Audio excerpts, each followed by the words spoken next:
Morning, afternoon, and night. It's CBS 42 weather around the clock. Brought to you by Southern Home Structural Specialists. Now, the latest forecast from the CBS 42 Storm Team. And a good evening to you, Chief Meteorologist Dave Nussbaum here. We are talking about finally some rain working its way through the area this evening. We'll taper off overnight tonight.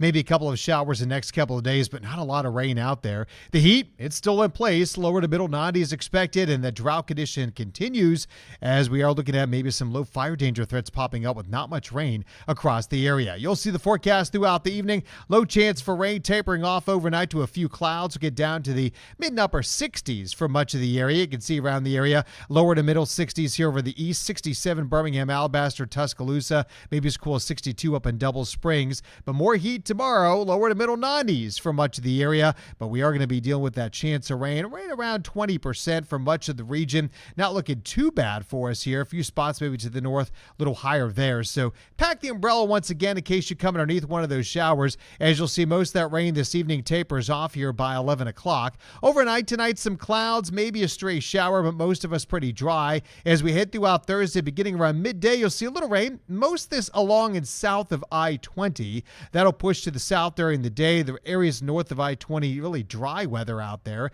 And as we go forward on into your Thursday night into Friday, starting off the day quiet, and Friday looking pretty dry as well, too. 10% chance of rain there. 20% Saturday, Sunday, Monday, Tuesday.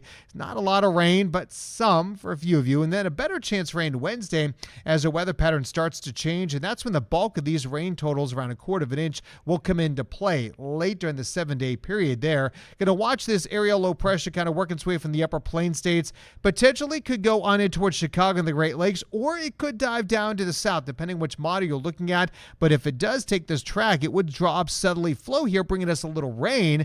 Confidence is low, but definitely something to watch as we go forward over the next couple of days. Your 10-day forecast does show that we are going to be dealing with, again, some of that wet weather out there. A low chance as we get to Tuesday. There's that better chance of rain, all depending on that weather pattern change, and temperatures there would be into the middle 80s. So overall, not looking too bad.